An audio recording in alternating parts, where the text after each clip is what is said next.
it's Seteth. I'd better slip away before he...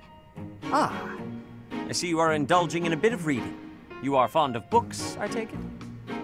Yes, reading's one of my favorite pastimes. I was just finishing up, actually, so I think I'll... That is most fortuitous. Fortuitous? How do you figure? Come with me.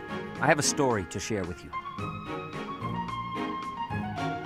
Once upon a time, deep in the cold mountains, there lived a lazy fox and an industrious squirrel. The squirrel worked tirelessly all day long, while the fox did nothing but lounge around and play. When autumn came, the squirrel hurriedly gathered up acorns for the winter. But the fox continued to play without a care.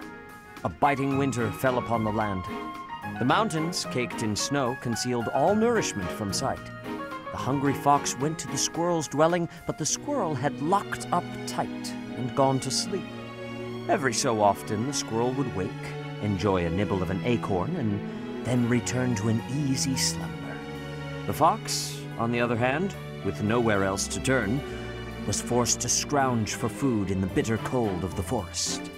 Forlorn and hungry, he wandered in solitude all through the winter, until spring came once more. And so it is to this very day that foxes are denied the comforts of hibernation. Ah, I really learned something about foxes. I read lots of fairy tales like that when I was little. But the lazy fox and the industrious squirrel, huh? That one I don't think I've heard before. That is not surprising, considering I wrote it. Oh, you wrote it? I did. When Flame was young, she loved fairy tales more than anything. I would read them to her often. This one, however, is a more recent creation. I wrote it for the benefit of the children in the monastery. So, what do you think? I'm curious to hear what sort of impression it made on you. It's so cute! You found it to be cute? I can just see it now. You writing fairy tales for your little sister. That's just the cutest thing! Honestly, to me, you usually come across as stern and overly perceptive.